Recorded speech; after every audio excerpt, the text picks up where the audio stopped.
സ്നേഹം നിറയും ദൈവസ്വരം കാതോർക്കാം, ആശ്വാസം നേടാം, ഹൃത്തിനുള്ളിൽ ജീവൻ നൽകും വചനം തീരാം.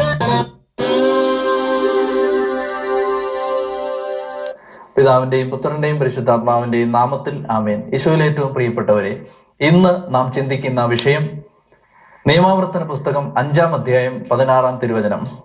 നീ ദീർഘനാൾ ജീവിച്ചിരിക്കാനും നിന്റെ ദൈവമായ കർത്താവ് തരുന്ന നാട്ടിൽ നിനക്ക് നന്മയുണ്ടാകാനും വേണ്ടി അവിടുന്ന് കൽപ്പിച്ചിരിക്കുന്നത് പോലെ നിന്റെ പിതാവിനെയും മാതാവിനെയും ബഹുമാനിക്കും. നീ ദീർഘനാൾ ജീവിച്ചിരിക്കാനും നിന്റെ ദൈവമായ കർത്താവ് തരുന്ന നാട്ടിൽ നിനക്ക് നന്മയുണ്ടാകാനും വേണ്ടി നിന്റെ പിതാവിനെയും മാതാവിനെയും ബഹുമാനിക്കുക. രണ്ട് കാര്യങ്ങളാണ് ദൈവത്തിന്റെ വചനം മാതാപിതാക്കളെ ബഹുമാനിക്കണം എന്ന കൽപ്പനയുമായി ബന്ധപ്പെട്ട് നിയമാവർത്തനം 5:16 ദൈവജനത്തെ പഠിപ്പിക്കുന്നത്. ഒന്ന്, ദീർഘായുസ് ഉണ്ടാകാൻ, ആയുസ്സോടുകൂടി ഭൂമിയിൽ ജീവിക്കാൻ ദൈവവചനം തരുന്ന ഒന്നാമത്തെ വാഗ്ദാനം അതാണ്. രണ്ടാമത്തെ വാഗ്ദാനം, നീ താമസിക്കുന്ന വസിക്കുന്ന ഇടത്ത് നിനക്ക് നന്മയുണ്ടാകാൻ വേണ്ടി മാതാവിനെയും പിതാവിനെയും ബഹുമാനിക്കുക.